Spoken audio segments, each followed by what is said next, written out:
नमस्कार विद्यार्थी मित्रों, मैं डॉक्टर रिंकू वाढेर एक बार फिर से आप सबका अपने YouTube चैनल में हार्दिक स्वागत करती हूँ। आज के वीडियो का विषय है धर्मवीर भारती द्वारा रचित अंधा युग नाटक में कृष्ण का चरित्र चित्रण। धर्मवीर भारती ने इस नाटक में महाभारत के युग पुरुष को मानवतावादी धरातल पर प्रस्तुत किया है। इस पूरे गीतिनाट्य में कृष्ण एक बार भी मंच पर प्रत्यक्ष रूप से प्रस्तुत नहीं हुए हैं, परंतु फिर भी वे सर्वत्र विद्यमान है।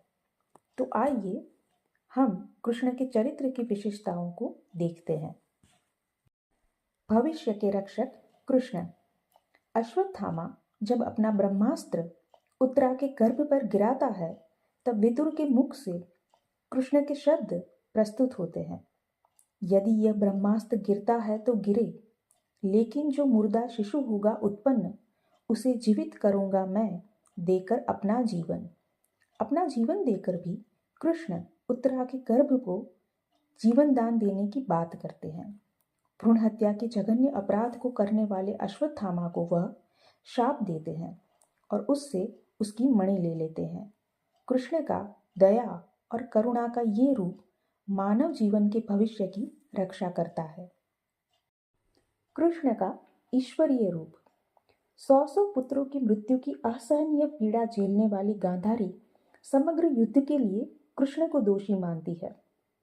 वह कहती है, किया है यह सब कुछ कृष्ण, तुमने किया है यह। कृष्ण सुनो, तुम यदि चाहते तो रुक सकता था युद्ध यह। ममता के मोहवश गांधारी कृष्ण को नफरत और आक्रोश में श्राप देती है। तुमने प्रभु होते हुए भी अपनी प्रभुता का दुरुपयोग किया है। तुम्हारा सारा वंश पागल कुत्तों की तरह एक दूसरे को फाड़ खाएगा। स्वयं तुम भी पशुओं की तरह मारे जाओगे। कृष्ण गांधारी के शाप को सहर्ष स्वीकार करते हैं। गांधारी के इतने कठोर शाप के बाद भी जरा भी विचलित नहीं होते। वह शांत स्वर में गांधारी से कहते हैं, माता, प्रभु हूं या परात्पर, पर पुत्र हूं तुम्हारा, तुम माता हो। मैंने अर्जुन से कहा, सारे तुम्हारे कर्मों का पाप पुण्य योगक्षेम मैं वहन करूंगा अपने कंधों पर। 18 दिनों के इस भीषण संग्राम में कोई नहीं, केवल मैं ही मरा हूं करोड़ों बार। जितनी बार जो भी सैनिक भूमिशायी हुआ, कोई नहीं था, वह मैं ही था। मैं ही युग युगांतर तक जीवन हूं मैं, तो मृत्यु भी तो मैं ही हूं मां। शाप यह तुम्हारा स्वीकार है। अपने आप को पुत्रहीना कहने वाली गांधारी को वह अपनी माता और अपने आप को उसका पुत्र कहते हैं। गांधारी कृष्ण के इस ईश्वरीय रूप को देखकर भावुक हो जाती है। आस्था के प्रतीक कृष्ण। अश्वत्थामा कृष्ण की स्तुति और प्रशंसा को झूठा कहता है। वह अपने द्वारा की गई शत्रुओं की हत्या और कृष्ण द्वारा की गई अपने बंधुजनों की हत्या को एक समान समझता है। वह कृष्ण को शक्तिहीन और तेजहीन कहकर उन्हें ठेस पहुंचाने का भरपूर प्रयत्न करता है। जब कृष्ण की मृत्यु होती है, तब अश्वत्थामा को कृष्ण की प्रभुता का एहसास होता है। मृत्यु के समय कृष्ण के शरीर पर वह अपने ही शरीर जैसा बहता नीला पीप भरा दुर्गंधित रक्त देखता है। उसके शरीर पर घाव तो रहते हैं, पर घायल होते हुए भी उसकी सारी पीड़ा शांत हो जाती है। वह कहता है, जिसको तुम कहते हो प्रभु, वह था मेरा शत्रु, पर उसने मेरी पीड़ा भी धारण कर ली। जख्म है बदन पर मेरे, लेकिन पीड़ा सब शांत हो गई बिल्कुल। मैं दंडित लेकिन मुक्त हूँ।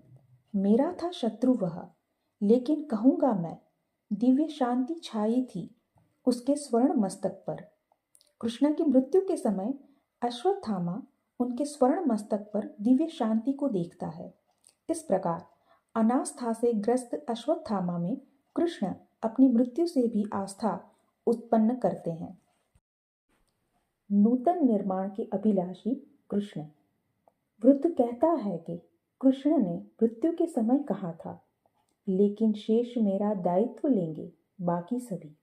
मेरा दायित्व वह स्थित रहेगा हर मानव मन के उस वृत्त में, जिसके सहारे वह सभी परिस्थितियों का अतिक्रमण करते हुए नूतन निर्माण करेगा। पिछले ध्वंसों पर मर्यादा युक्त आचरण में, नित्य नूतन सृजन में, निर्भयता के, साहस के, ममता के, रस के क्षण में जीवित और सक्रिय हो उठूंगा मैं बार बार। इस प्रकार आस्था, अनास्था, शुभ, अशुभ, धर्म, अधर्म की द्वंद्वात्मक तथा विषम स्थितियों से गुजरते हुए कृष्ण मनुष्य की आस्था, साहस और जीवन के हर क्षण में प्रवृत्त होने की प्रेरणा देते हैं। अपने अंतिम क्षणों में कृष्ण मानव मर्यादा और नूतन सर्जन का संदेश देते हैं, जो सार्थक सिद्ध होता है। इस प्रकार अंधायुग नाटक में कृष्ण को प्रभु मानने वाले लोग भी उन्हें दयाहीन, तेजहीन, शक्तिहीन, वंचक और प्रभुता का दुरुपयोग करने वाला मानते हैं और उनकी प्रभुता को अपमानित करते हैं। परंतु कृष्ण सबकी वेदना भोगते हुए भी अनासक्त रहते हैं। गांधारी के शाप से वह अपना धैर्य और संतुलन नहीं खोते और जरा भी विचलित भी नहीं होते। कृष्ण को समग्र युद्ध के लिए उत्तरदायी मानने वाले अश्वत्थामा और गांधारी उनकी दिव्यता और प्रभुता से प्रभावित होते हैं। मृत्यु के क्षण भी वह वृद्ध को नूतन सर्जन का सकारात्मक संदेश देते हैं। धर्मवीर भारती कृष्ण के चरित्र में प्रभु रूप को विशेष व्यक्तित्व प्रदान करने में सफल रहे हैं। द्वितीय विश्व युद्ध की विभीषिका को झेल चुके विश्व के सामने अंधायुग के कृष्ण मानवता और नूतन ऊर्जा का संदेश देते हैं।